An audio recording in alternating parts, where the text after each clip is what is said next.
if I jump here to this code block, what if I need to copy all of the text inside? I'm just going to do VIO and it selected it. Okay, so I'm just going to select all of this.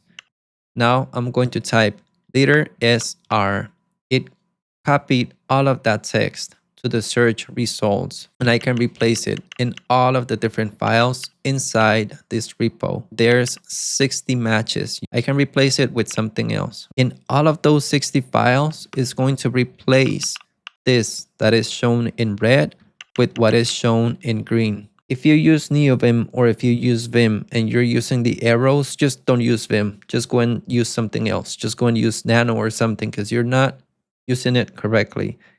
Okay, so this is a huge one. That's what she said. So using flash.nvim to jump to different sections. Okay, so what is this video going to be about? There's a lot of ways to edit text in Neovim, but I don't want to overwhelm you with all the different options because I don't know them all. Number two, even if I did, you're not going to remember anything after you watch this video. So let's start with some simple stuff and stuff that you're actually going to use so that you don't forget it.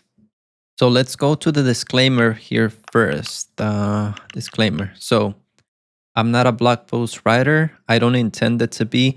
There's a lot of people in Reddit that tell me that they don't like my way of writing blog post articles because of the bullet points. I don't care. These are just complementary to the video.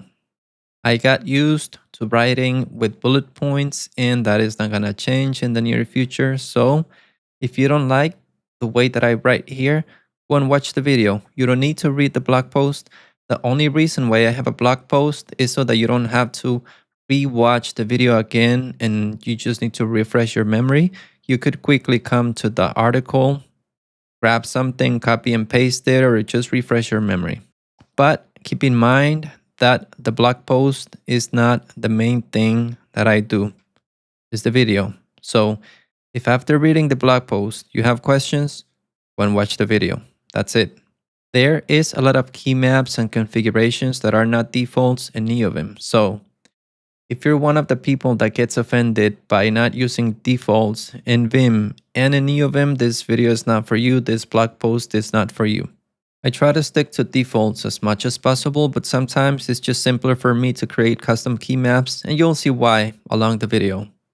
Now, if you're a beginner, should you be watching this video or is this only for advanced users? This is for everyone. If you're a beginner, I'm not going to assume that you know anything. So this is going to take you from the start all the way to the end so you can start doing useful stuff in Neovim. If you're advanced as well, there's going to be a lot of tips and tricks. So just keep an eye. If you don't want to watch the entire video, just go in the chapters in the video and you'll be able to find all of the titles there. Jump to whatever you need to jump.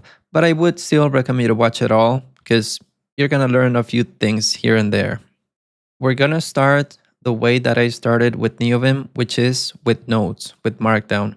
I used to use Obsidian a lot. I take a lot of notes. Why? Because I have to document stuff in case I need to do it again. Like deploying a Kubernetes cluster is not something that you do once. Yeah, I could document it in the code itself, but I just have some notes. Docker Swarm, if I need to redeploy a Docker Swarm cluster or my home lab, everything is documented in my notes.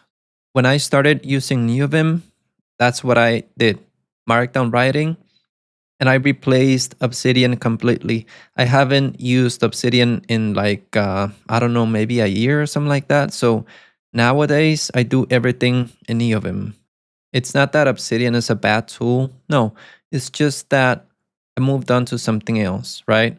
I cannot go back to Obsidian. I don't have all of my key maps in Obsidian, all of the stuff that I can do in Neovim, I cannot do there. So to me personally, Neovim is way more powerful.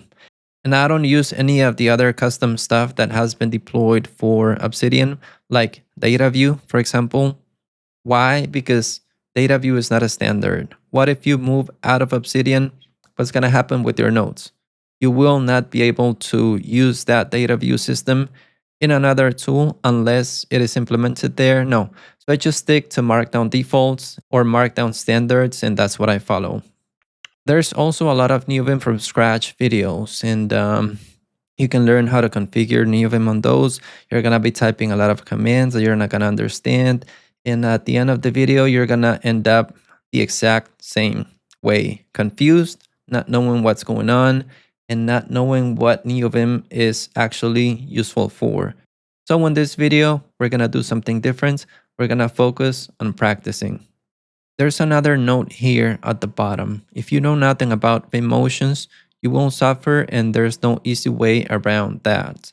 There's people that will say that Neovim or that Vim is not difficult. No, that's a complete and utter lie. It is difficult, and I'm just being straight up here, because if I tell you no, it's easy, it's simple, you give it a try, HJKL, you're gonna realize that it's not simple. You're gonna feel dumb. So just keep that in mind. I did suffer a lot. I tried to use Vim, I don't know, like 10, 15 years ago, like 4 different times. I never got used to it. I hated to navigate using Vim motions. I hated it. So I used Nano all the time.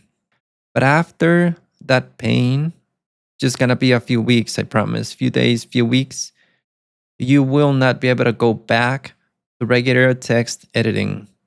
You will hate when a tool does not have Vim motions. So stick to it. It's gonna be difficult at first, but then you're gonna be way fast and you will not be able to go back to something else. Later in the video, you're going to learn how to jump to different sections. But for now, let's jump to the segue to the sponsor, which is nobody. It's just you guys. So I just want to thank the person that joined as a CEO in the YouTube membership, Web23. You're going to see the website somewhere around here, web23.com. We now have also 3 executive producers. You won't see their names listed there as well. I also want to thank the YouTube members, which is the first level of the membership.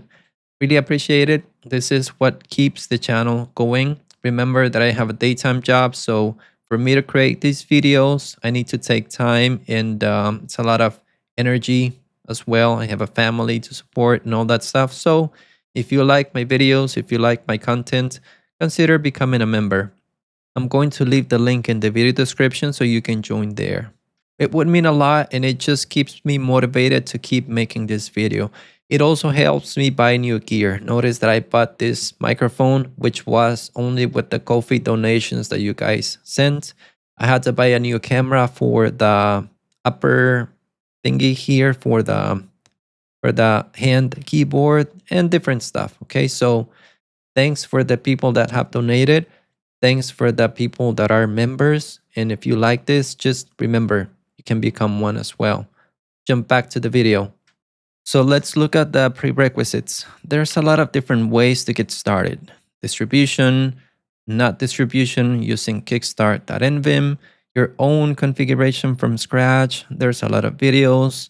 I would recommend you to do something different for this specific video. Start with my config, the one that I'm using on the screen right now, the one that you see. This is Neovim. This is my configuration, neobean. So all of the keymaps that I'm going to be explaining in this video are going to be available. You don't need to configure anything. The only thing you need to do is download it. I'm gonna show you the commands right now and follow along. That's it. You don't have to worry about configuring anything. Once you have tried it, once you see the power of Neovim, go with something else. Go and try Kickstart. That is something that I would highly recommend. Or go and watch one of those Neovim from scratch videos. But just in the initial process, leave the configuration out of the way, focus on learning Vim motions, download my configuration, follow along. Once you get used to it, go and try Kickstart. My neobean configuration is based on the LazyVim.org distribution. That is the distro that I use, and I build on top of it. So if you want to watch a video on how you can download and install or test multiple Neovim distributions and configurations without affecting your current config, I have this video. You can go and check it out. But if you don't want to do that right now, if you just want to download and try my configuration, if we scroll down here a little bit, you're going to find these commands, right? So just copy this, what you see in here, then paste it in your terminal. You can open that configuration with the command that is shown here. And if that command is too long and you want to type it all the time, you can create an alias, for example, in your CSHRC or bashrc file so that you only execute neobean, and that is going to bring it up. Now, I am assuming that you already have Neovim installed, but if you don't have it installed yet, and if you're on macOS, I have a video. It is going to be in this blog post article. Just go and check it out, and I explain how to install it. Like I said, this file that I'm looking at right now is my blog post. So let me just jump there in my browser. Notice that here is the disclaimer that we were looking at. I'm just going to scroll down a little bit here. So we're in this section right now, right? If you don't have Neovim yet, install it. So this is what we're looking at. I'm following this article, but in Neovim, the exact same thing. It's just simpler to follow it here. That's what I do it here. So you can see as well the commands that I type and how I navigate and all that stuff, right? So I released a video that was sped up like 200%. And this is the video that is shown here. Wasn't too popular because it's too fast.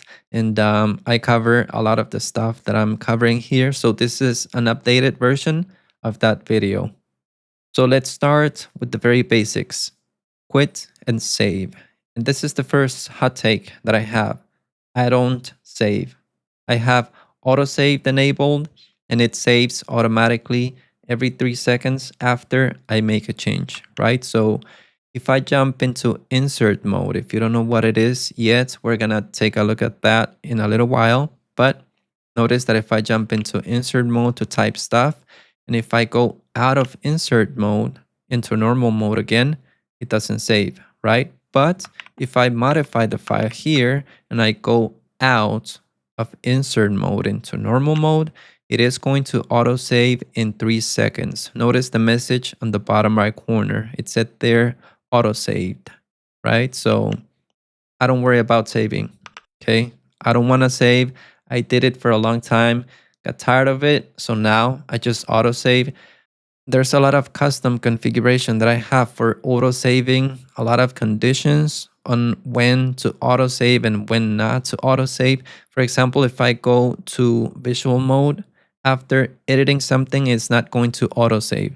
Let me just add some text in here, right? So a bullet point test, going to exit to normal mode, but I'm in visual mode right now. So notice that it hasn't saved and it will not save because I'm in visual mode at the moment. Notice the plus sign here. You didn't see the autosave message here at the bottom. But what happens if I exit out of visual mode? You're gonna notice that it autosaved, right? The file is saved. You don't see the plus sign here at the top. Why? Because that's the way that I want it to work. So let me just delete this here. The only thing I do is quit, right? So I have to keymaps for that. Either QQ or right Alt and Q. So if I do here, right Alt is here for me, which is the J key. If I leave it pressed because I use Kanata, long story. But if I leave right Alt pressed and I press Q, it's just gonna quit Neovim, right? And the way that I jump back to it is with V. This opens my own configuration. Just going to type S here to restore the session, and it's gonna take me back to where I was. If you wanna know more about autosave, go and check this video out. It's going to be in the blog post and everything is explained there in detail. It's still a good idea to learn the defaults, right? So if you wanna save the traditional way, let's say that you're not following my config and you just wanna start from scratch, how do you save? Here's the different options. If you want to write and quit, you just type :WQ, hit enter, that is going to write and quit. There's another option, which is 2 capital Z's when you're in normal mode. So you just type Shift Z, Z, and that is going to save and quit. Let me try that. Shift Z, Z, and it quit, right? Just going to reopen, restore the session, go back here. If you want to quit without saving, here's the other option, :Q and exclamation mark. That is not going to save the file, just in case you do not have autosave enabled. Remember, if you have autosave enabled, don't worry about this because it's just going to automatically save for you. But if you don't, these are just the basics, the standard way of doing it. To just save or to just quit, :Q to quit, and :W to save. That doesn't quit.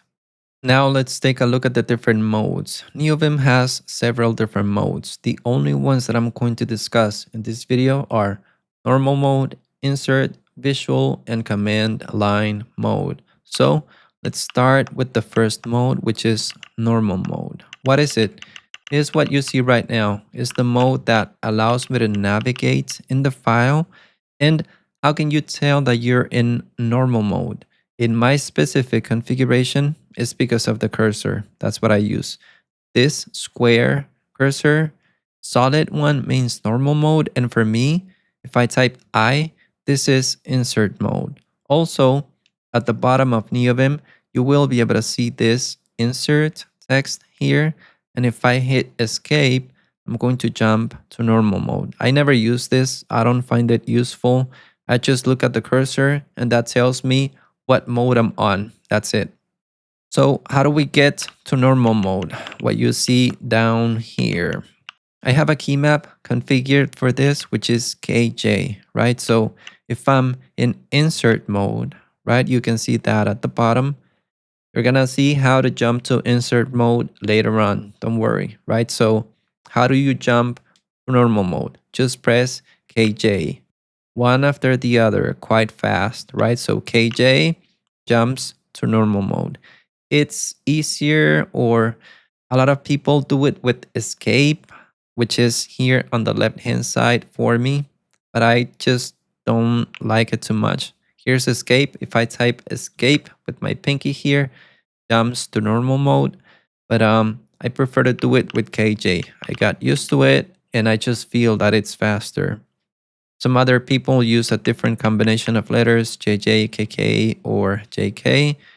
The traditional way of doing it, as you see here, is with escape or with control open square brackets. So this is in case that you're using Vim or VI or whatever, and you just want to do it the traditional way, you can have the information there available. Notice that I remapped my escape key to caps lock and many other keys as well using Kanata on macOS. Kanata is a keyboard mapper. It is not only for macOS, it's multi-platform. So that means that you can use it on Linux. You can also use it on Windows, which is not something that you see all the time. So I have a video about Kanata. If you want to learn about it, go and check it out. But I do a lot of stuff with Kanata. That's the way that I apply the home row mods. So that's why this key right here, which is J, but it also is option. This other one is command. This is nothing. And this last one is control, right? So in my home row, I have the modifier keys on the left hand side, but also on the right hand side. Well, this is left and this is right actually, but you get the idea. I do that with Kanata and many other things. Just go and check it out if you want to learn more. Here is the video. In case that you don't know what it looks like, it's in my channel, but it's going to be in the blog post as well. Now, how do you navigate in normal mode? The basic navigation is with H, J, K, L, right? So this one to go down, this one to go up. I don't even remember which one is which. So J is to go down, K is to go up. This one is to go right, which is L, and this one to go left, H. This is one of the most difficult parts. So just don't give up. keep trying it, and it will stick. Okay, but that is the way that you go up, down, left, right with H, J, K, L. I'm going to explain later on why you shouldn't modify this, so just keep watching. You're gonna understand that later. My top recommendations for normal mode navigation. Okay, so W, use that a lot. That is going to move you to the start of the next word. It stops at symbols. So notice that I'm pressing W here, and it's going to be stopping at symbols, right? You also have the capital W. I don't have it listed here, but you can try it as well. And that one does not stop at symbols, right? Notice that it jumps to the next word. I don't use the capital W. Just don't get too greedy. Don't get too greedy. Just start with W and that's it. E moves you to the end of the next word, right? So E, notice that I'm pressing E here, and it also stops at symbols. I use E sometimes as well. Most of the times I just use W. So start with W, but keep in mind that there's also E. You can use it as well. Sometimes it's useful. We also have down here B moves to the beginning of the previous word. It stops at symbols. Don't notice that I'm pressing B here to go back. So just W to go to the front, B to go to the back. Ctrl+u moves up half page. So I'm just going to type that here. Ctrl+u, notice that it jumped up. Ctrl+d goes down half a page. Ctrl+d goes down. Ctrl+u goes up. This is in case that you have a huge file and you want to traverse it fast, like this, for example. Notice that this file is huge. So instead of doing this a lot of times or leaving it pressed, I used to do it like that for a long time, but I don't do that anymore. So I just do Ctrl+d, and that's faster to navigate. You'll get used to it. This other one, capital G, to go to the end of the file. Notice that it took me there to the end, or GG to go to the top of the file. Took me right to the top there. If you want to go to a specific line, let's say that I want to go to line 50, for example, I can type 50GG and it's going to take me there. Or I could also type 50 and uppercase G, right? So I'm going to type here 50 uppercase G and it takes me to line 50. How can you see that this is line 50? You see that here on the left hand side, okay? So single quote 2 times jumps back to the position of the cursor before the last jump, right? So if, for example, you're in line 200 and press GG to go to the top of the file, but then you want to jump back again to line 200, you can press this 2 times. There's another way, which is Ctrl+o. We're going to take a look at that later on, right? So let's give it a try. Let's jump to line 30, right? So 30 GG. Notice that I'm in line 30 right now. So if I type the single quote 2 times, it's just going to jump back to where I was. So here I am. I also configured some custom keymaps here. GL takes you to the last character of the line. GH takes you to the first character of the line. GJ takes me to the Markdown header below, and GK to the Markdown header above. If I want to jump to the header above, GK, notice that it jumped there. GK again, GK, GL to go down, or GJ to go down, right? So I'm going up in the Markdown file only in the headings, or going down only in the headings as well. So that's pretty useful. Helps me navigate files faster as well. I use folds more nowadays. We're going to look at folds in a little while as well. So GH, notice that it takes me there. GL, right? So left and right to the beginning or to the end of the line. I don't remember which one is which, right? So this key here is H, okay? And this one is L. You will know them by heart. You won't be able to navigate without looking at the keyboard because you'll get used to it, right? So I just realized that I don't have the defaults for these two. So if you want to jump to the last character of the line, you just type $sign. So here it is. I'm just going to type $sign, which in my case is the same as if I type this GL, right? Or you want to jump to the beginning of the line, you use this symbol, whatever it's called. So just type it. Just going to jump to the beginning of the line. I don't use them because I don't remember where those symbols are. So for me personally, it's just easier to do this GH and GL. But it's good to know the defaults in case that you're in Vim or something. So just keep them in mind. Now, how do you manipulate text in normal mode? My top picks. Okay, so undo and redo. So you just press U and it's just going to undo multiple times, right? So just gonna type here test and that's going to automatically save. And I'm going to type here on this other line as well, testing this other text. Notice that it's going to save automatically. What if I want to undo that? I'm just going to type U. It undid that line on the top.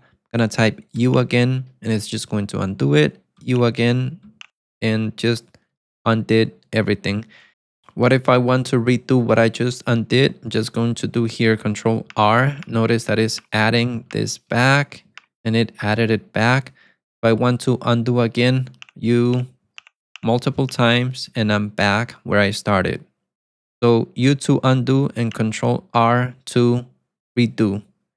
The dot symbol is to execute the last command and leaves you in command mode. So let's say here that you pressed DW and then you can keep pressing the dot symbol to keep executing that. So for example, I'm here, DW is going to delete a word, and now I'm just gonna type the dot symbol, right? Notice that I'm just typing dot here, and it's just repeating the same command, and it leaves me in normal mode. I'm just going to type U to undo all of those things right now so that I'm back where I started. What if you want to indent stuff, as we see here? So if you type Shift and this symbol 2 times greater than 2 times is going to indent to the right. Remember that we are doing it in normal mode right now. Okay, so I'm just going to undo this. And if you want to indent to the left is with the lesser than symbol, right? 2 times. 2 times here, 2 times here. It just indents that line. How do you delete, cut, copy, and paste text in normal mode? Notice that the text copied to the registry, which is like the clipboard, stays there until you replace it with something else. So you can paste that text multiple times.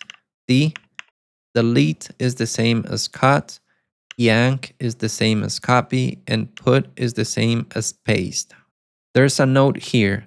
D and X, both of them cut the text, but they also copy it to the clipboard. So if I type X here, it's going to be in the clipboard. So I can paste it with P. We're going to look at that in a little while. Don't worry. Okay, so YW is to yank a word or to copy a word to the clipboard. So if I do YW, it copied that word to the clipboard. I brought up the clipboard. You can see it here. This is my operating system clipboard. YW, and notice that it's there in my clipboard. YY copies the entire line. So I'm just going to type here YY, and it copied the entire line to the clipboard as well. P, paste before the cursor or above if it's a line, right? So let's say that I want to paste above this line. The last thing that I did was YY. So if I want to paste that entire line above this line where the X is, just going to do uppercase P. Notice that it pasted it above, okay? What if I want to paste it below? I just type a lowercase p. Notice that it pasted it below. So that's the difference between uppercase and lowercase p. So this is before, this is after. X deletes the character that the cursor is on. You can also leave it pressed, right? So if I type that or if I leave it pressed, it's just going to delete a lot of characters. DD deletes the entire line. I'm just going to undo that. DW deletes the word starting from the cursor position. So if I do DW here, deleted that word. I'm just going to undo that. DB deletes to the beginning of the previous word, right? So if I'm here and I do DB, it's just going to delete to the beginning of the previous word. I'm just going to undo that as well. Notice that I left a note here. This is useful if you're navigating with W and then you press DB, right? So if I'm here, DB deletes the previous word. Just going to undo this. The uppercase D deletes until the end of the line starting at the cursor. So if I'm here and if I type uppercase D, it's going to delete the rest of that line, right? Just going to undo that as well. This is just a custom key map that I configured. Y is to yank to the end of the line starting from the cursor. What if I want to just copy from here, uppercase Y? Let's look at my clipboard. Notice that is right there.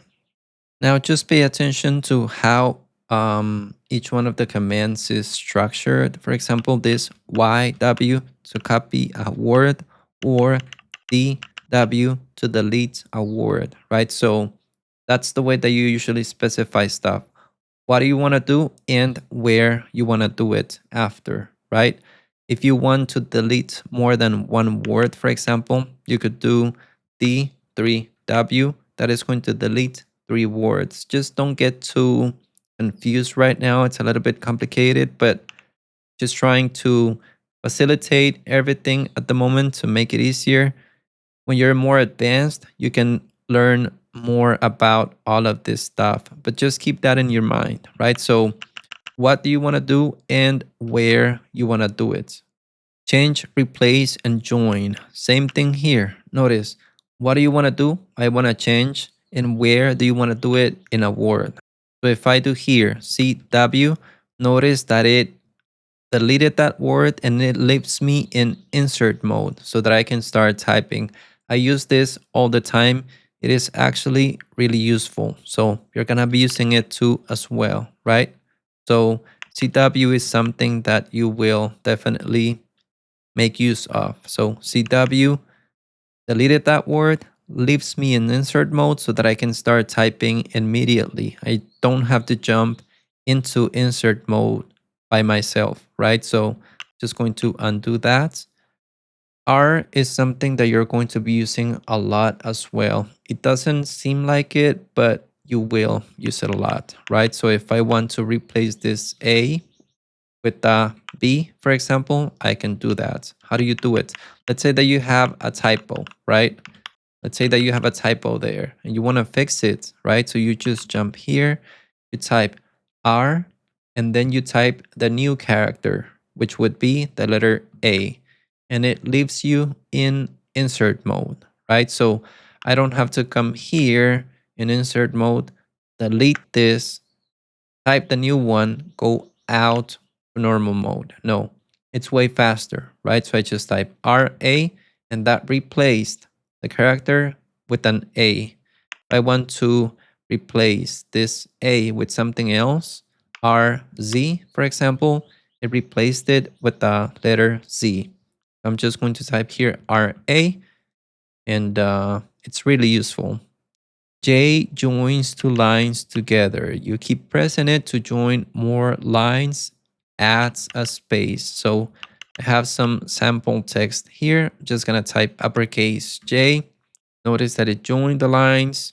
Let's do it again. Let's do it again. Let's do it again.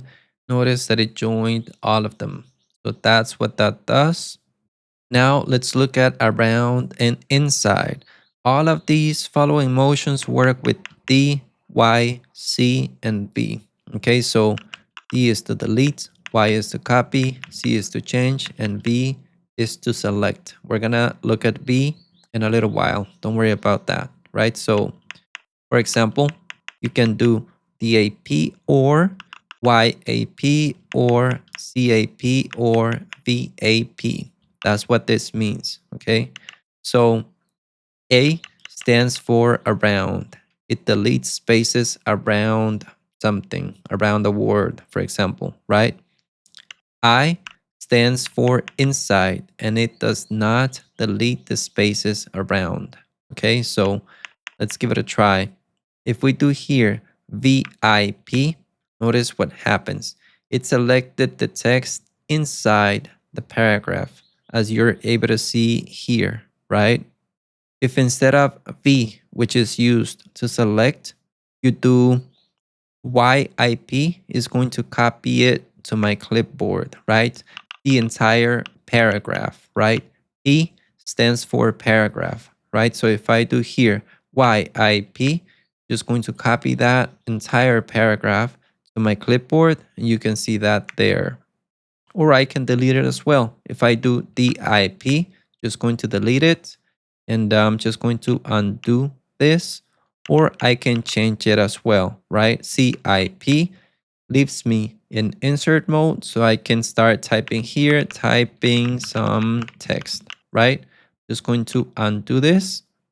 Now, just keep in mind that instead of the below, oh no, here I meant instead of C, I think you can switch it to Y, C, or V. This should be D in here, okay? So instead of CAW, you can use VAW or DAW or this other VAW, right? So this is for a word. It doesn't matter if you're in the middle. So change around a word or change inside a word. So let's give it a try. I'm gonna give it a try with V so you can see what it highlights, what it selects, okay? But we're gonna look at V later on. So if I do VAW, notice that it selected the word and the spaces around it. But on the other hand, notice that I'm in the middle of the word. If I do VIW, it selects only the word itself.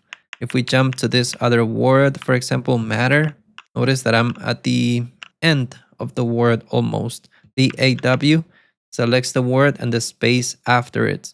Or if I do VIW, just the word itself without the space. The same if I want to select the text here in double quotes, right? Notice that I'm here and I'm just going to do VI double quotes, and it automatically selected the text in the double quotes. But what if I do VAW? It's going to select the double quotes as well, right? So VA and the quotes, notice that it selected the symbols as well. The same thing applies for single quotes, right? VI single quote, it's going to select that, or VA single quote, it's going to include the symbol. If I want to select inline code, I do that as well. VI and the symbol, it's just going to select the text in there, or the same thing, VA this way to include the symbol. If I want to select stuff in parentheses, I do the same thing. VI parentheses, notice that it selected that text, or the same thing in curly braces or square brackets.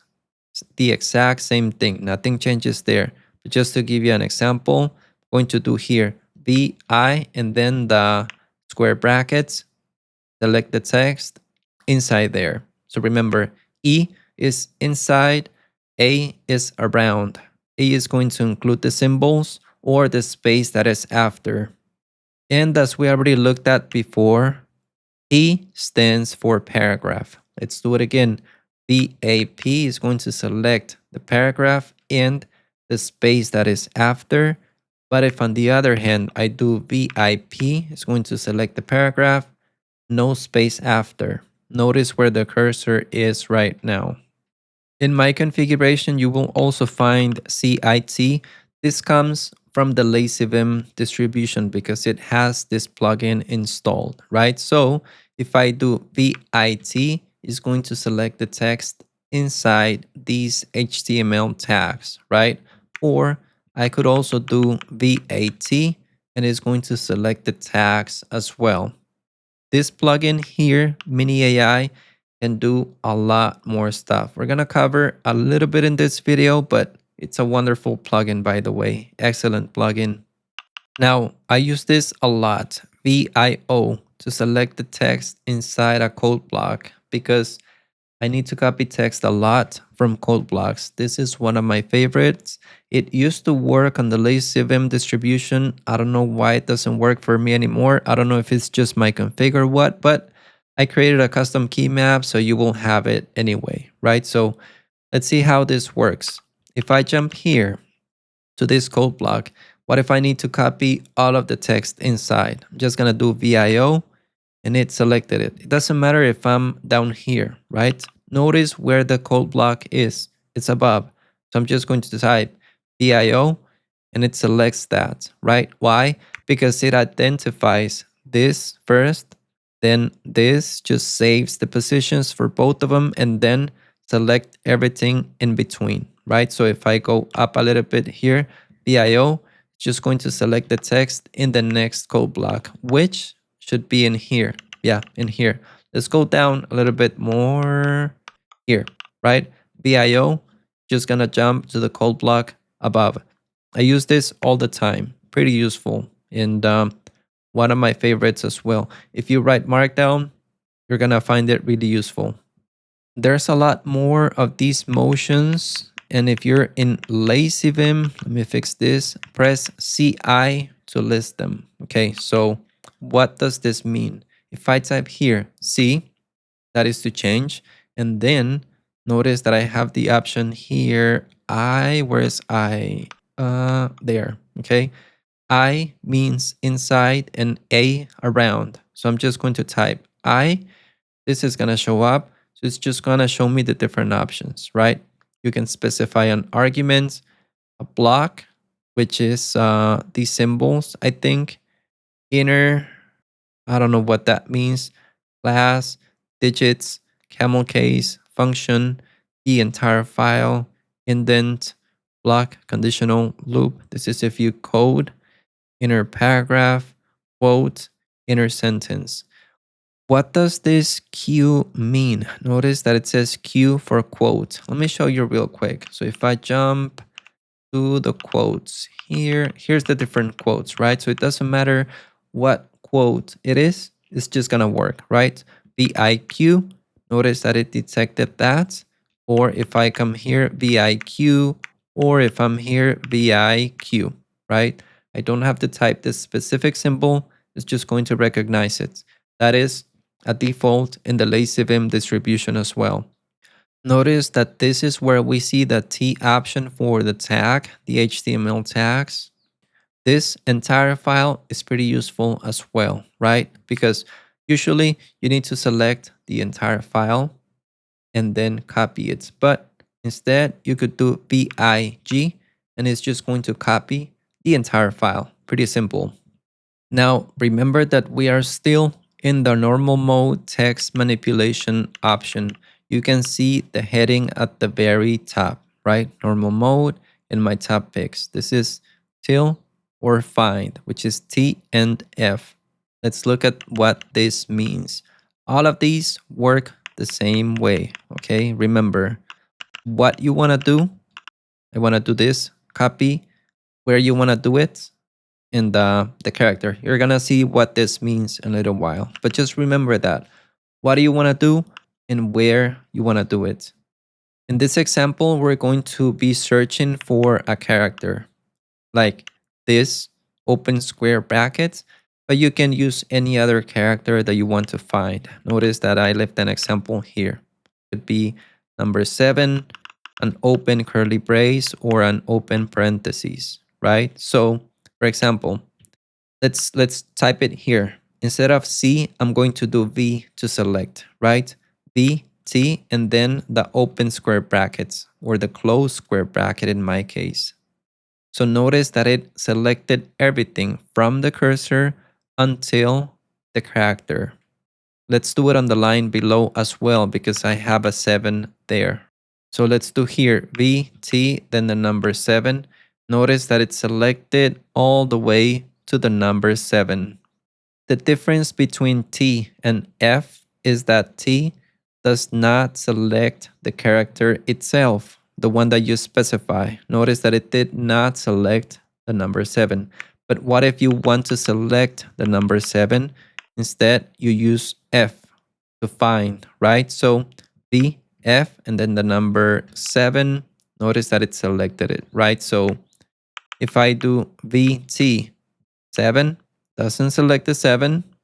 But if I do BF7, it does select the 7. So the same thing, just keep that in mind, okay? What you want to do, change. Where you want to do it, find until this character. Or until, T is for until this character. Okay, so that finishes the normal mode manipulation, the normal mode section. Let's jump now to the insert mode section, okay? This may seem like a lot at first, okay? But I'm just trying to give you the basics of what you need to edit text efficiently in Neovim to start with, okay? It's a lot, I know. You don't have to learn everything at once. Just go little by little, okay? Introduce more motions little by little, and I promise you that you will get used to it. What is insert mode? Is what allows you to edit text. Okay, we already saw this, but if I type the letter A here, for example, it's going to put me on insert mode. I know because of my cursor, it changes and I can start typing text here, right? So that is what insert mode is. It's just the mode that allows you to type text. There's a lot of different ways to jump into insert mode, okay? So there's the letter I that is going to insert text before the cursor position. So if I want to insert a word here before cursor, I'm going to type the letter I. Notice where the cursor is before the word, right? Before, just type something there. Just going to undo that. So notice that if I'm here, I want to insert a word before the, just going to type I, and I can start typing because it puts the cursor before where the cursor was. So you can type before where the cursor was. A is append, and it's just going to add something after the cursor, right? So if I type E here and I type A, it's just going to append after this word, right? Text, and I'm just going to undo this, right? Or if I'm in the middle of a word and I need to add something after the S, I type A, going to put the cursor after, or if I type I, is going to put the cursor before that specific character. If you do uppercase I, is going to insert text at the beginning of the line. This is just so that you don't have to jump to the beginning of the line and then type I. No, instead, what you could do is just type the uppercase I character. So here it is, uppercase I. It's gonna put me in insert mode at the beginning of the line. The opposite of that is uppercase A to append at the very end of the line. So if I do here uppercase A, notice where the cursor is now at the very end. These two down here are extremely useful as well. You will use them a lot. O, open a new line below the cursor and enter insert mode. So what if I want to keep typing here below this line? I'm just going to type O. It will automatically put me below the line, right? Or what if I want to add some text above this line? I type uppercase O. Uppercase O. Notice where my cursor is. It's above the line. I can type some text in there as well, right? Just going to undo this and undo this as well. The I takes you to the last position you were in insert mode. Okay, so let's say that I'm here at the end of beginning in insert mode, right? And let's say that I jump down here with Ctrl+D. Just going to do GI. Notice that it's going to take me back to the last position that I was in insert mode. When you are in insert mode, how do you indent text? So that you don't have to go out to normal mode to indent it. We already looked at how to do it in normal mode, but there's a way to do it as well when you're inside insert mode, right? So if I'm here and I want to indent this line, notice that I'm going to do Ctrl+T. That is going to move it to the right. And if I do Ctrl+D, it's going to indent it to the left, right? So if I don't want to do that, I would have to go out to normal mode, and then I have to do shift and these two symbols or these two to go back, greater than or lesser than. Okay, but if you're in insert mode, you can do it as well. Remember, Ctrl+T, Ctrl+D. So that covers the basics for insert mode. There's a lot more, but I don't want to overwhelm you. That's more than enough for now. Let's jump into visual mode, which is extremely useful. So what is visual mode? Is the mode that allows you to visually select text to then manipulate it. Is what we have been doing all this time, right? So remember what we were doing, right? If I want to select text all the way to the letter V, I'm going to do VTV. Notice that it's selected all the way there. Or remember that if I want to include the V, VFV, right? Includes that word or that character. So that is visual mode. The pink highlight that you see in my specific color scheme. That's what it is. Just to select stuff, modify it, delete it, do whatever you want with it. How do you enter visual mode? With the lowercase v. And then you can navigate the way that you navigate normally, right? So I'm just going to type here v, and I'm going to type w, w, w, and I'm going to type e so that I can select to the end of this word. What if I want to increase it 3 more? I can use the L, or I can decrease it with the H or to the L. I can type W, I can type E. If I want to go down and select more text down, I could press this key as well, which is J, or I can go up with K. I can go up the other way around. So, I can go back, and I can do stuff with this text now that is selected. For example, I could copy it to my clipboard, right? Now that it's selected, if I do Y, it's just going to copy it to my clipboard. And we can see that there, okay? Let's see what we have here. VGL selects to the end of the line, okay? Remember, GL is a custom key map that I have, okay? So remember, what do you want to do and where you want to do it. Remember that this is something custom that I have. So if I'm here, right, and I want to select from here all the way to the end of the line, VGL, that's it, okay? Or the same here to the beginning, right? Let's say that I'm here and I want to select from this here to the beginning of the line, VGH, that selects it. VW to select a word. Remember what we discussed. That applies everywhere in Neovim. What do you want to do and where you want to do it? We also have the uppercase V, which selects the entire line. Extremely useful as well, right? So if I do here, uppercase V selects the entire line. I can select another line above. You cannot move to the right or left here because it only works with entire lines, right? So, yep, that is uppercase V. GV takes you to the last selection that you had in visual mode. So let's say that I'm in this line, I selected it, and I copied it, or I did something, right? And then I move down here, but I want to go back to the last selection. GV is going to take me there. Similar to GI, but this is for visual mode. Notice that 8 lines below we see VIG. We already covered that. We already saw it, but it selects the entire file.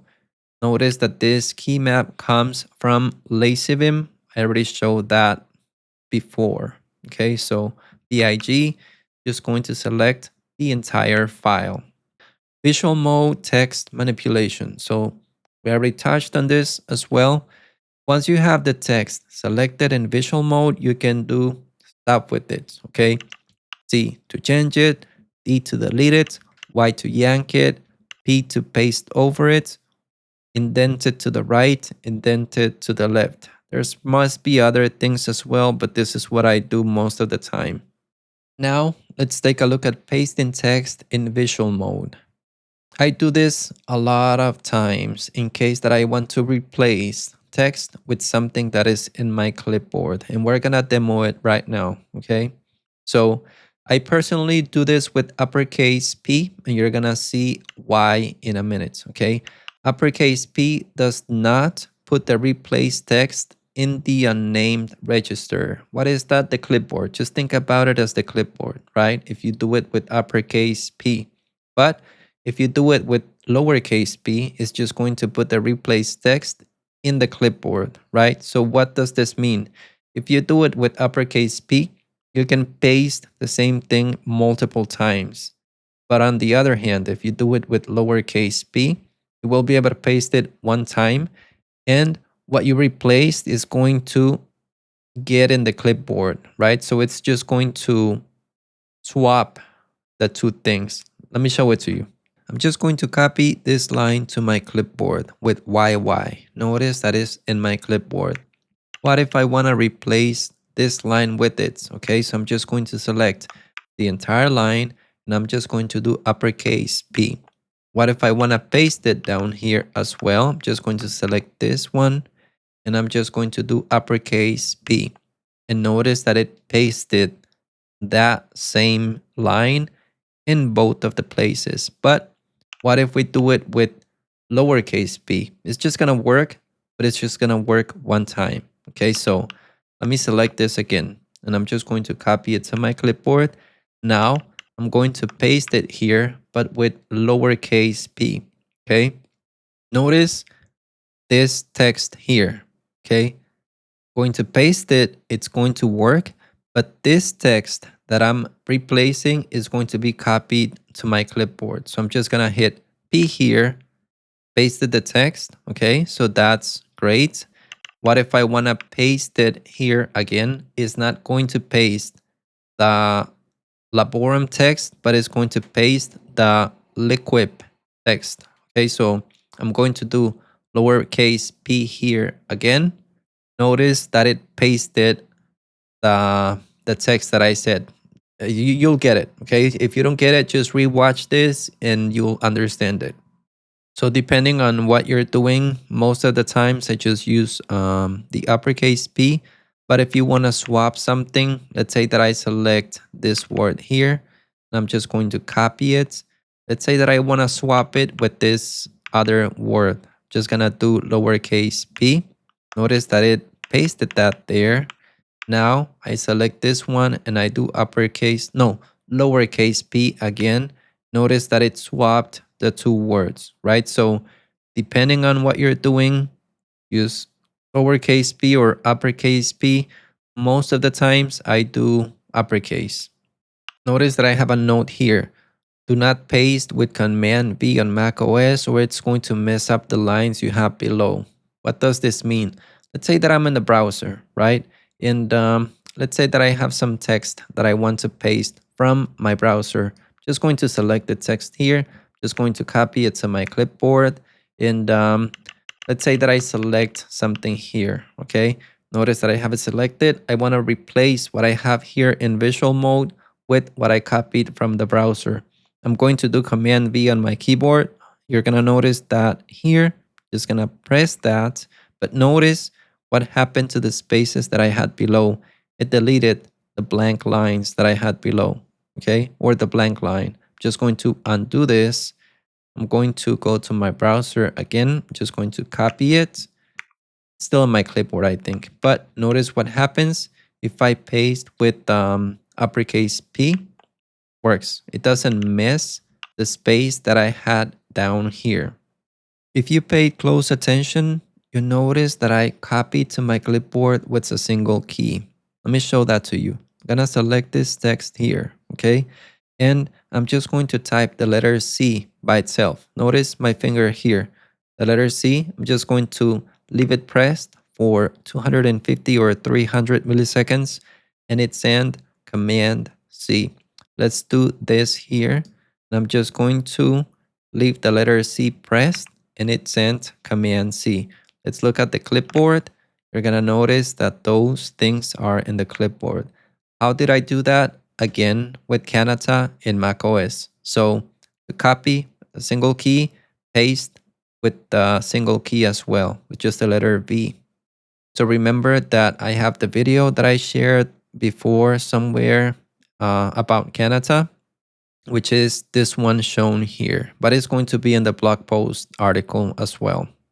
Vertical visual mode navigation. You probably will not use this too much, but could be that you need to use it from time to time. Okay, so what is vertical visual mode?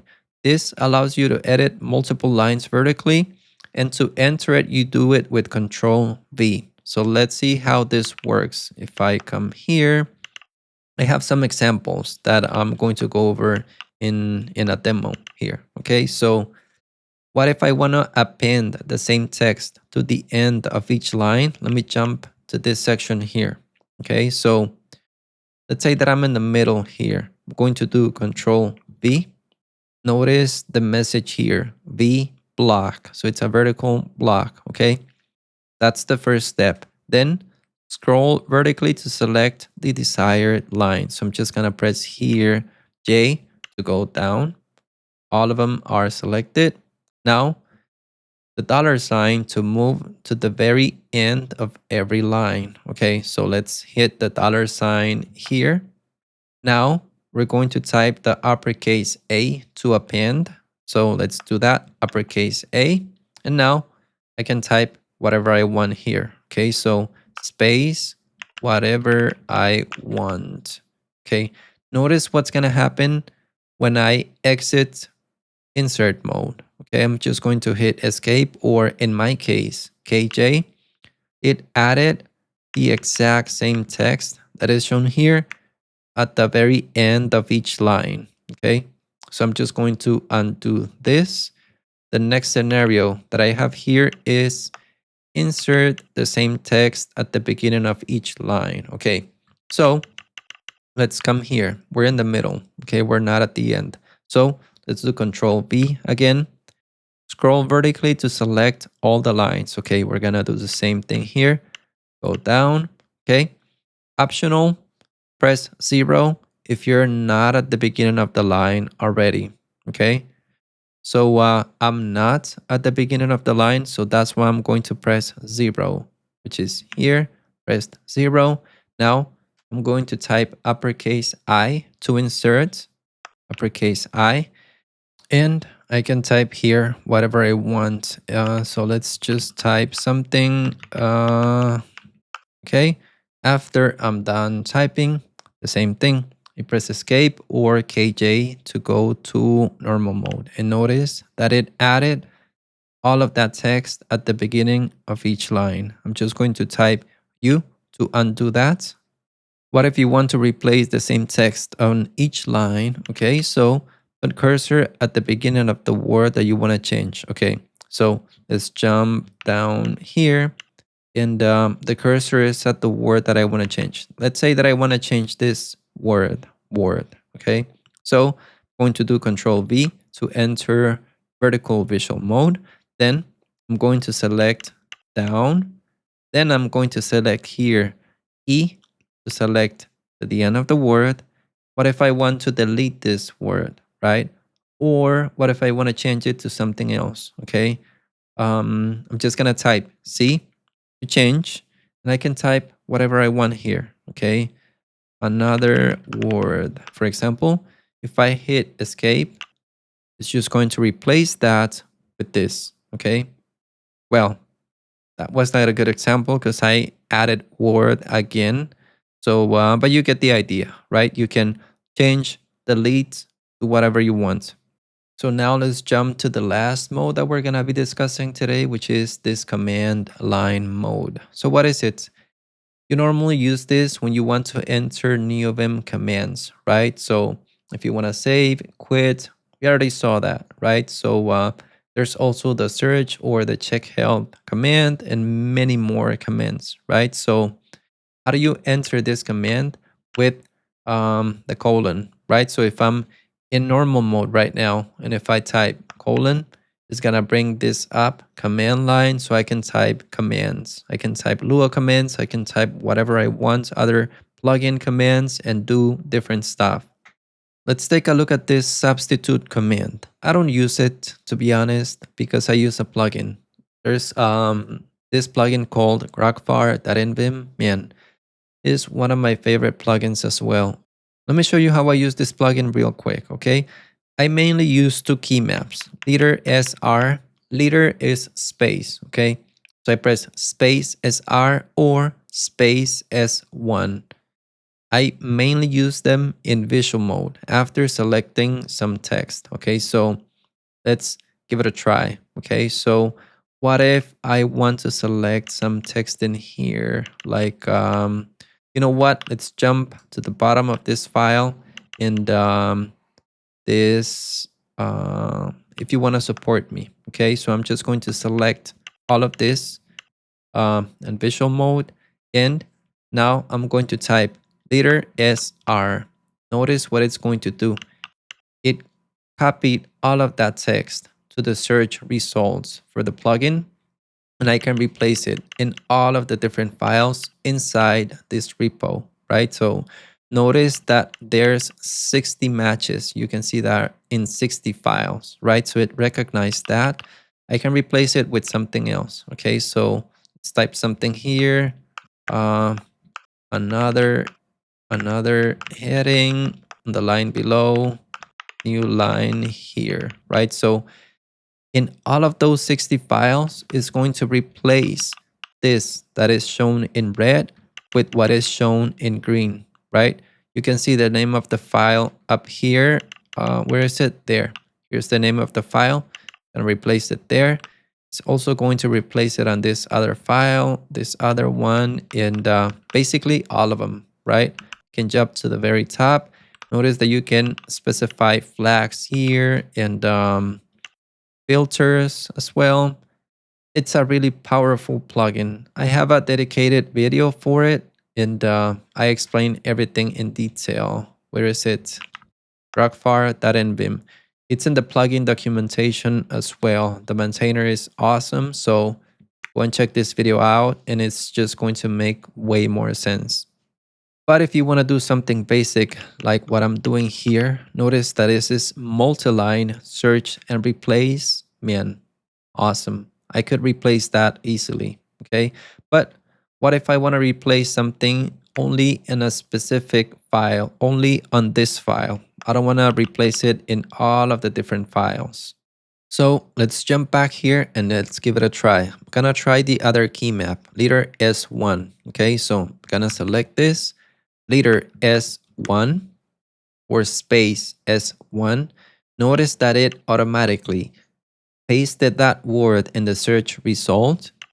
It added this flag and it added the path for the file only. Okay, so this is if I want to replace something only in the file that I'm working on. Okay, that's the second key map. So notice 6 matches in 1 files. So if I want to replace this word, that is whiskey, with juice, as it's said there in the example, notice that it shows me all of the different occurrences, and it's just going to replace it in all of them. Okay, so that's just great. That's just awesome, man. It's pretty useful. Okay, so remember, I use 2 of the key maps, leader SR and leader S1, and mainly I use them in visual mode. Okay, but if you're, old school and you want to do the substitute command, because someday you will be on a server and you will only have Vim and you will need to read whatever. Okay, so you can use the default command. Okay, so first, remember that you enter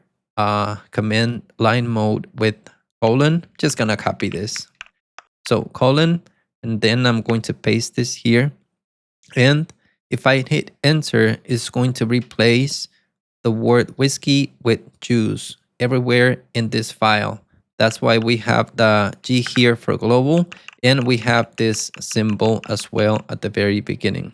Okay, so yep, that's what this does, this command.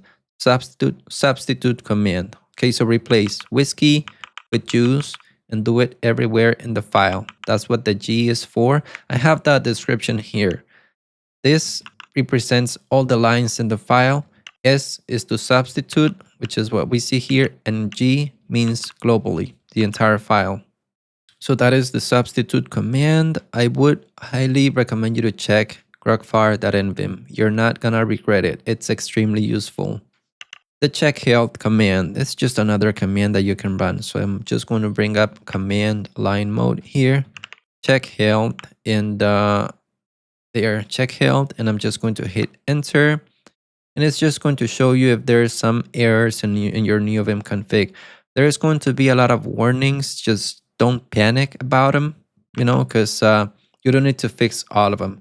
Depending on if you use stuff or not, you're going to see some warnings. So if you use my config, don't worry about this too much. But if you're starting your own config or using a distribution, use that command. It's just going to let you know if you have some errors. Notice the note that I have here. Most of the plugins that you install have command line mode commands. So there's a lot of them. Each plugin has a lot of them.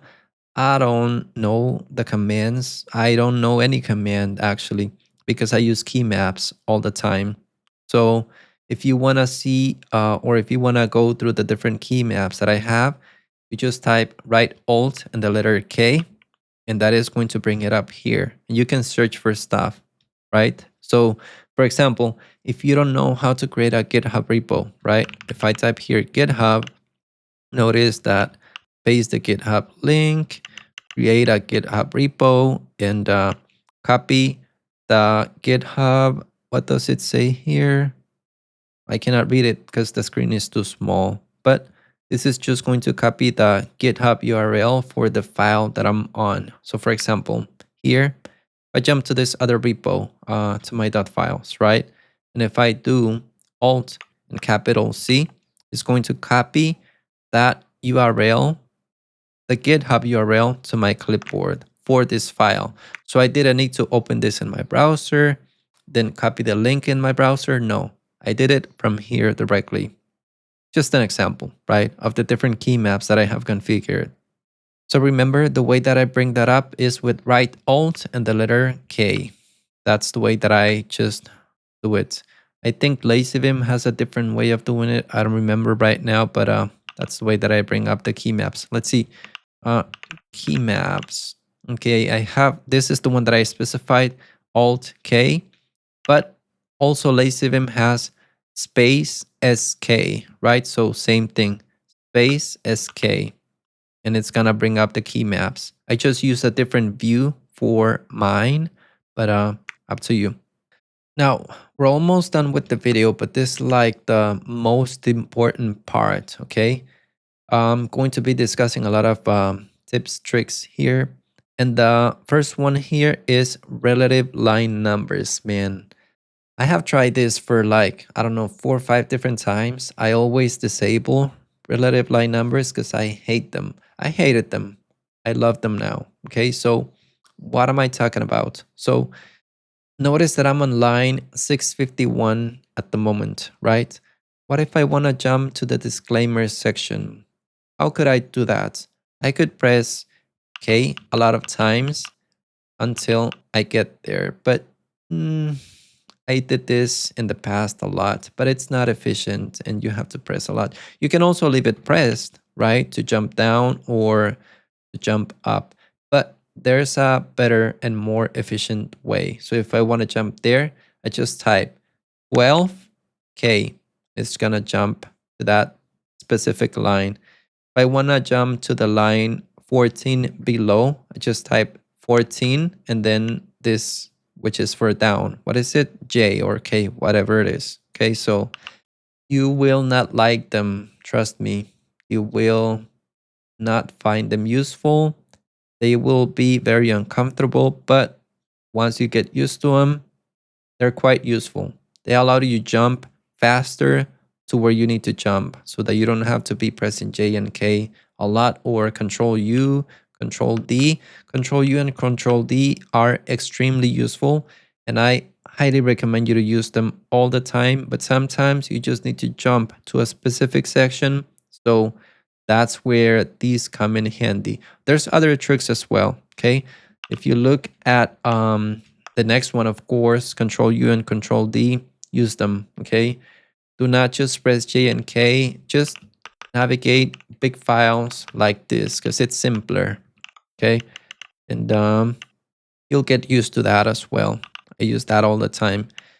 Hardtime.nvim is another tip that I have here for you, okay? This is a plugin. It comes enabled by default in my distribution, okay? So it does not permit you to do a lot of stuff, right? So if I'm here in insert mode and I want to navigate using the arrows in my keyboard, let's try it. Notice at the bottom of the screen, you're going to see a message and it says there, the left key is disabled, the up key and the down key. Okay, so this will force you to use Neovim the right way. If you use Neovim or if you use Vim and you're using the arrows, just don't use Vim. Just go and use something else. Just go and use Nano or something because you're not using it correctly.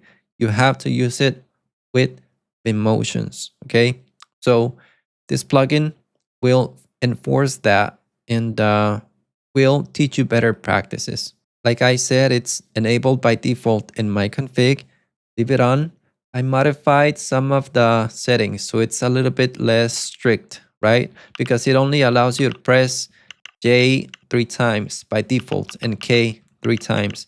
Modify that, I'm not sure, like 12 times or something, because sometimes, you know, you just land somewhere that you don't want to land and you just want to go down 2 lines, right? Or 3, 4, 5 sometimes, right? So, you know, while you get used to it.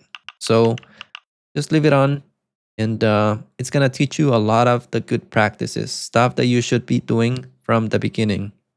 But if you feel that is too much, just the way that you're able to see here, and that you feel that you want to go and cry with your mommy because you cannot handle it, you can go and disable it in the config. How would you disable it? If you go to my configuration, if you go to the keymaps.lua file, no, it's the hardtime.lua file. You can set this enabled to false, and you disable it that way, okay? But I would strongly recommend you just leave it on, get used to it. If you cannot use Neovim from the beginning to edit your files, that's fine. Just switch to your editor, practice Neovim, you know, couple hours every day. You'll get the hang of it eventually, but it's better if you do it the right way from the beginning. If you want to learn more about hard time, jump motions, the jump list, and better navigation habits, I have a video. You will be able to find it in the blog post as well. But it is the video that is shown here, so I would also highly recommend you to go and check it out. Okay, so this is a huge one. That's what she said. So using flash.nvim to jump to different sections. Okay, this adds entries to the jump list so you can jump in the items in the list with Ctrl+o and Ctrl+i. I'm going to demo this so it's going to make more sense right now. Okay, so notice where I'm at right now. Okay, if I want to jump to the disclaimer again, I'm going to type the letter S on my keyboard. Okay, S as in Sam. I type that. This shows up on the screen, and I'm just going to start typing something that is in that word that I want to jump to. Okay, so DIS. Notice that there's an item on the left of the word. You can see here this letter Q. Okay, so I'm gonna type that letter. I'm gonna type Q, and it's automatically going to jump there. Okay, so I didn't use relative line numbers. I used this flash.nvim plugin to jump to that position. Okay. What if I want to replace this word that is shown here, defaults? Okay. What's the simplest way to jump to that specific location? I'm going to type S again. I'm going to type def, just def. Now I'm going to type the letter Y because notice that I have two options, right? This one and this one. I want the one at the bottom.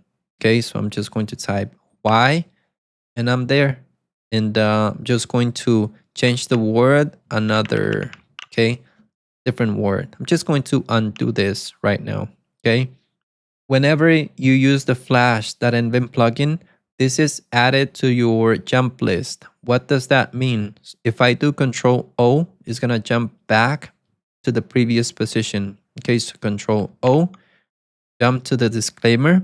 If I press Ctrl+O, it's going to jump to the other location before I pressed it for the first time. So Ctrl+O, this is where I was before.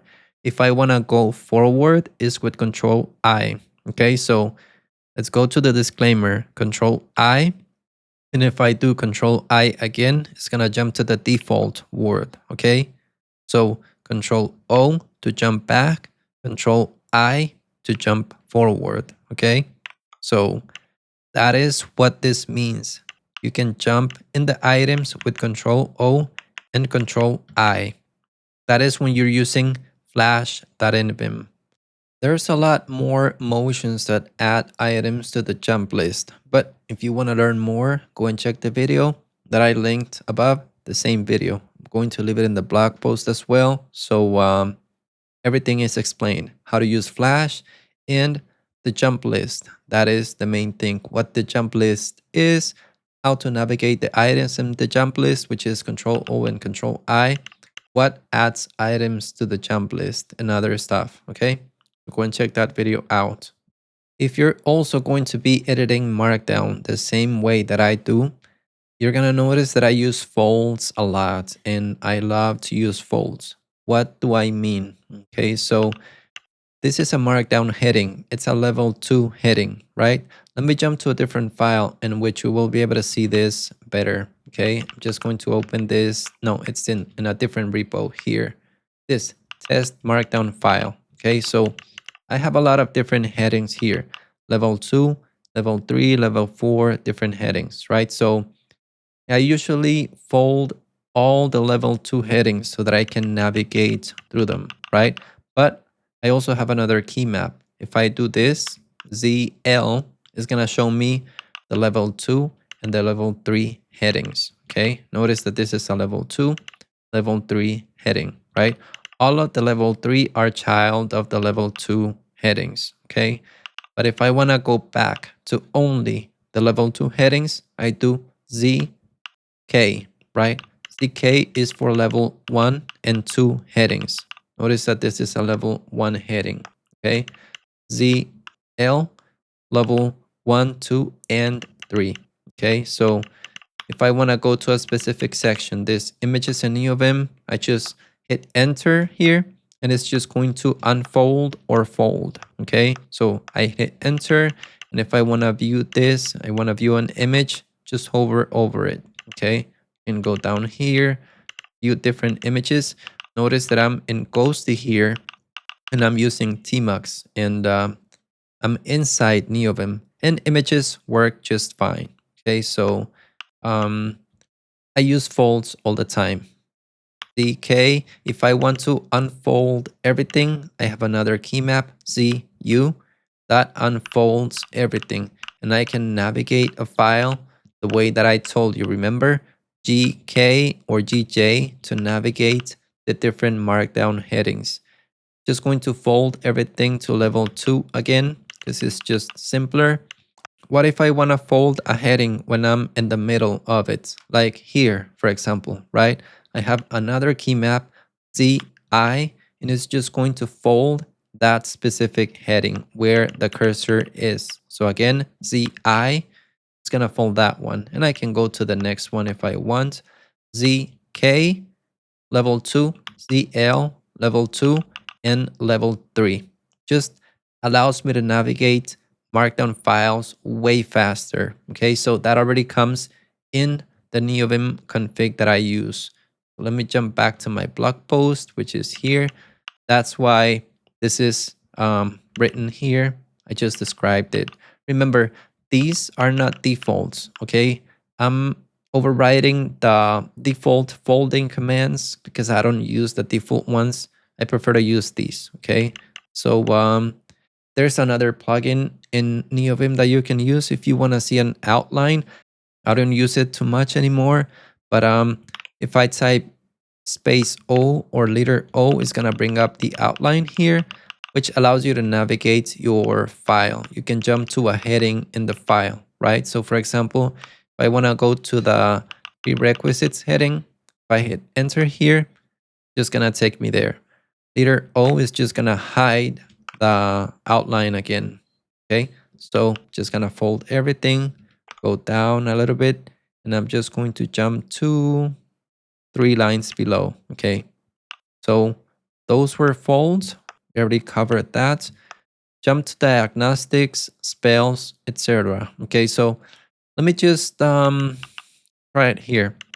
If you type the open square bracket or closed square bracket, notice what is going to show up here. Okay, so I'm just gonna type that, close square bracket, and I can jump to different sections. This comes with the LazyVim distribution. Okay, so if I want to jump to the next diagnostic, or if I want to jump to the next misspelled word, where is that? Where's the S? Here, next misspelled word.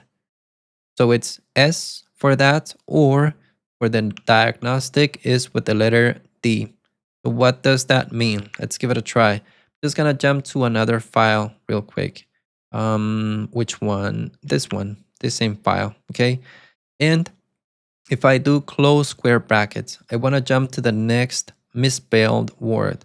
Close square bracket, and I'm just gonna type S. Notice that it jumped to this word that is misspelled. It's an image, that's why I see the image, but let's jump to the next one, okay?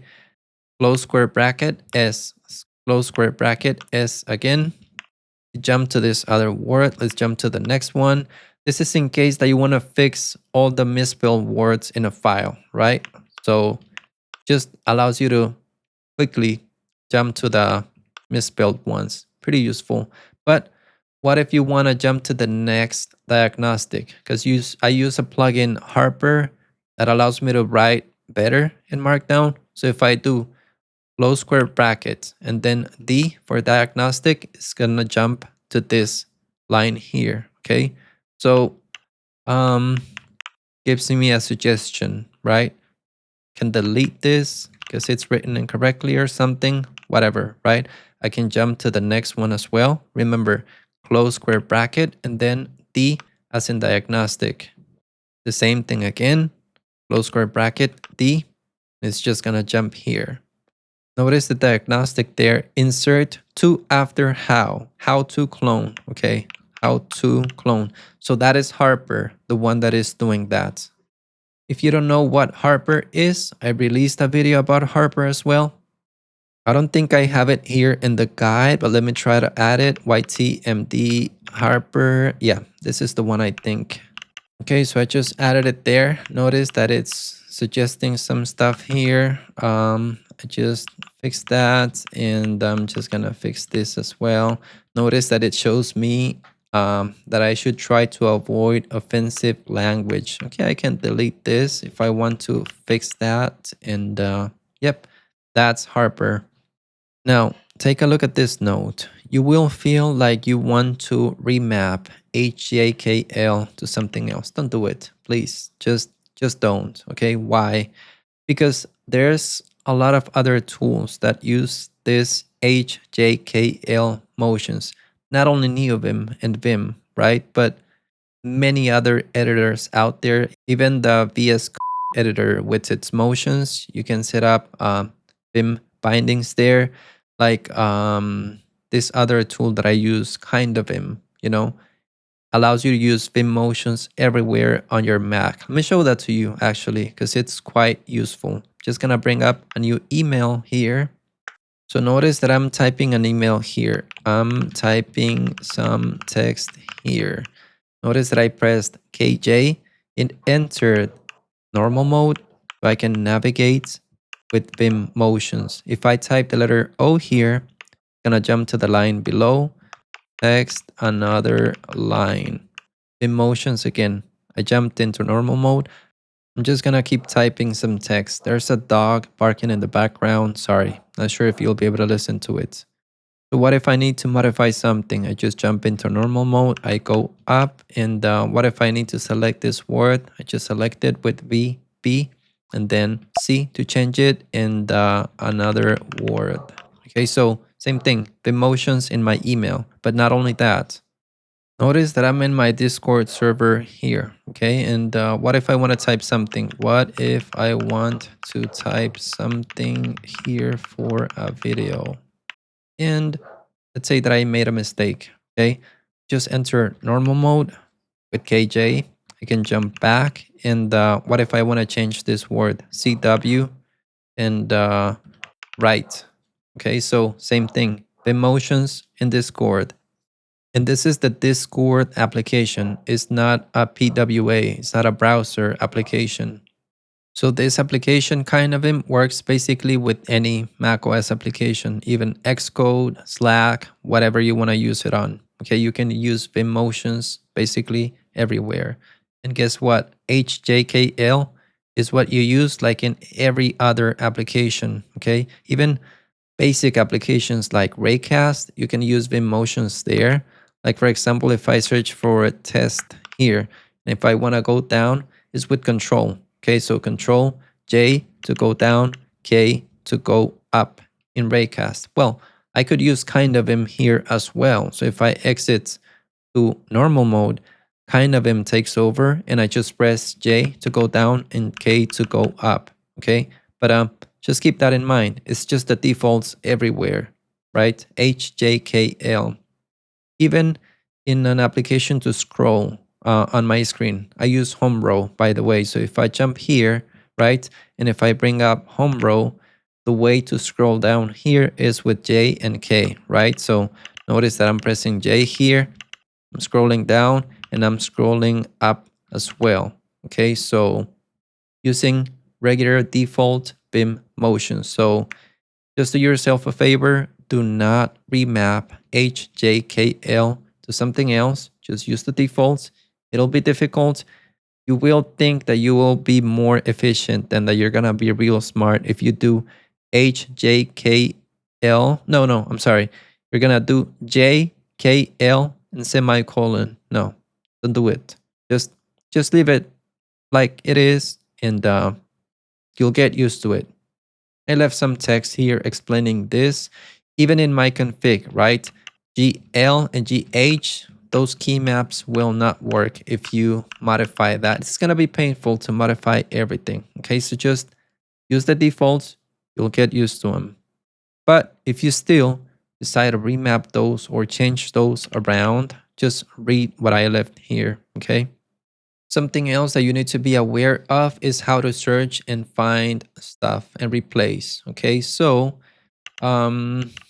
notice that N is to search forward and uppercase N to search backward. Okay, so what if we do this? We're gonna do /. That's the only thing that I'm going to type. /, and I wanna search for the word unicorn. Unicorn, okay? I hit enter. It found that word. What if I want to jump to the next item of that word? I'm just going to type N. Notice that it's jumping forward and it's going to cycle between them.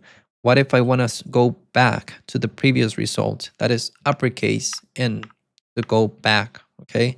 Remember that we had the word juice there somewhere. So I'm just going to search for juice, hit enter, and I found it, okay? So that's pretty useful. Let's go back to unicorn. And the other way of searching is with question mark, but that is going to search backward. Okay, so if we're down here and I type the question mark and I type unicorn, it's going to search back if I type the letter N. So N is going to search backwards. And if I do uppercase N, is going to search forwards. It's confusing, I know, Don't worry about this one too much at the moment. It's useful if you do macros and stuff like that, but just search with this for now. Okay, just search with this, and then to jump to the next result, just type N. That's it. Notice that this star moves to the next occurrence of the word where the cursor is. So if I'm here and if I type star, notice that it jumps to the next word moves. Okay, moves. Okay, it's just jumping through that same word. But if instead of star you do pound, it's gonna jump backwards. Okay, so let's do it. Notice that I'm pressing the pound symbol, jumping backwards. I didn't need to select the word. I didn't need to search it. No, just put the cursor on the word and I just type here star, and it's just gonna jump in the different sections or the different words that match this search word. Okay, or to jump back, remember, jump back, and I'm where I started. This is another one of my favorite plugins, mini.surround. Man, it's a wonderful plugin. So let me show you what this does. Okay, so add a surround on a word. Notice that I'm in this word surround. What if I want to surround it with double quotes? Okay, so I'm just going to type here GSAE double quotes. Notice that it added double quotes to this word only. What if I want to do it for 3 words? Okay, GSA 3E double quotes. Notice that it added the 3 words, you know, with the double quotes. So remember what you want to do in this case, go to surround, add the surround, and where you want to do it. Okay, this right here, the double quotes is just a symbol. You can use other symbols. Okay, so what if I want to add them in parentheses? Okay, GSA, and I'm going to do 3E and then the parentheses, or star. Okay, star. I did star. Going to undo that and let's do it again. GSA 3E parentheses. Notice that it added those 3, and I didn't have to do it in visual mode. You can do it in visual mode as well. We're gonna see that below in a little while. Okay, well, it's right here actually. So add a surround in visual mode. The way that you can read this is go to surround, add end of the word, double quotes. Okay, and if we want to do it in visual mode, it's even simpler. Go to surround, add double quotes. So how does it work? Select what you want to surround. Let's say that it's this GSA and the double quotes. Okay, let's undo that. GV to select the last thing that we selected. What if we want to add it in I don't know, inline text, GSA, this character, and it adds it like that. Okay, I have some custom keymaps. For example, if I select this, I have a keymap. Letter MB is going to bold it. It's just simpler for me. Letter MB.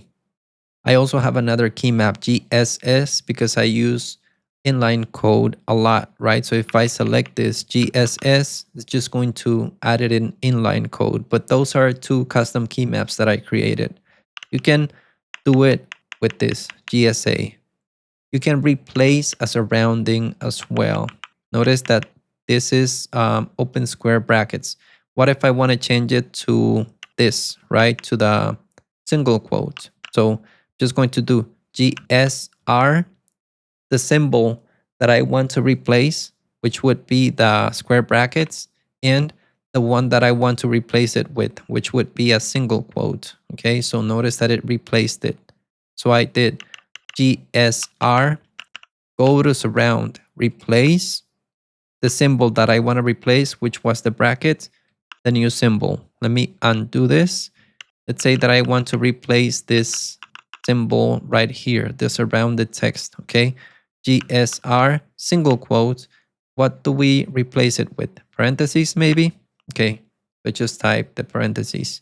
Just going to undo this. Notice that I left some text here on how you can read it. Go to, surround, replace, current surrounding, new surrounding. You can also remove a surround, okay? So here, GS, go to surround, delete, single quote, deleted it. I didn't have to delete both of the symbols, like go here and then go here. No, with the single key map, I delete the entire thing. Again, GSD, single quote. What if I want to add it again with something different, right? GSA, and what do we add? Inline, it added it, right? I'm just going to type U to undo. There's a command in Neovim called tutor that you can use. In LazyVim, if you're using that distribution, is disabled by default, but you can enable it. I have 2 videos in which I go over tutor from start to end. I'm going to leave them here listed in the blog post. But tutor is just an interactive tutorial in Neovim that shows you the basics, okay? How to navigate with HJKL, all of the things that we did right now. It's not as in-depth as what we're covering, but it covers other points as well. You can check it out if you want to. So after you watch this entire video, what should you do next? If you want to learn how to paste images in Neovim and how to view images in Neovim and a lot of different stuff, okay? First, check out the videos that I have related to Markdown. I have 2 videos. My entire Markdown workflow, 2024, also the 2025 version. And I would also recommend you to check this other one out. This is a great video, by the way, in which I explain why I switched from Neovim to Obsidian. No, the other way around. Why I switched from Obsidian to Neovim and how I did it. Okay, so all of the things that I used to do in Obsidian, I now do in Neovim. And in this video, I explain how all of that happens. So go and check it out. Okay, so we covered everything. I know it's a lot, but this is going to get you started with Neovim, okay? This will give you all the tools that you need. After this, it's just a matter of practice, okay? So I hope that you learned something new. I hope that you're gonna put this in practice. Let me know what you think in the comments. If you want to check the Neovim versus Emacs video that was released a few days ago, that is going to be showing up here. And remember that if you want to learn how I switched from Obsidian to Neovim, why I did it and how I did it, the video is going to be showing down here. That's it for today. Till the next time.